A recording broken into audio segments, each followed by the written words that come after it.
Hi everyone, today I'm going to share with you my experience with using EasyCast resin. This is my first time using resin, so this is not a how-to tutorial. I'm only sharing with you my experience, what I used, the result, and what I would do differently. I'm using a rubber silicone mold found in the baking aisle for making fudge, but it's the perfect shape and size for my project. I didn't want to do this, but I cut one of the rows into individual squares because I knew I was going to use different colored glitters and microbeads, and I didn't want them contaminating other squares.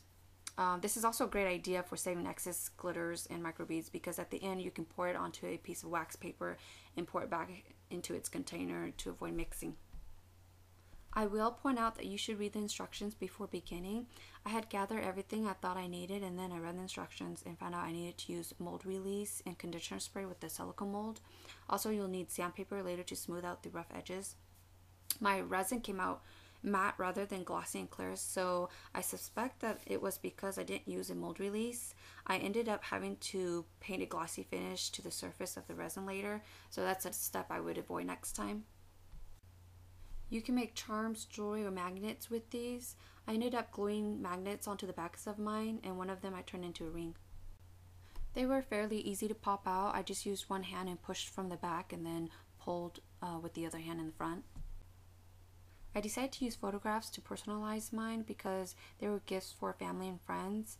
With photographs, you don't have to finish them because photographs already have this film on them, so the resin will not soak through.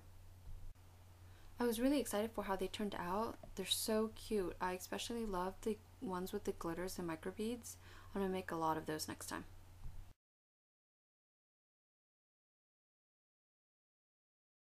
It's a good idea to have an extra mold or tray laying out in case you have extra resin, you won't waste it.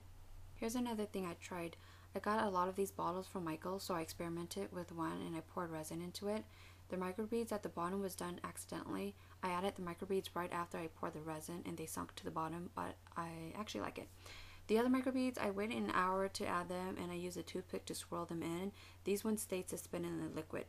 I thought this was a neat one.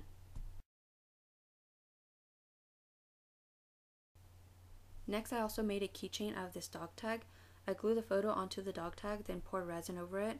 Thankfully, the resin didn't drip at all. It stopped at the edges. I love it. Here's the result. I couldn't be happier.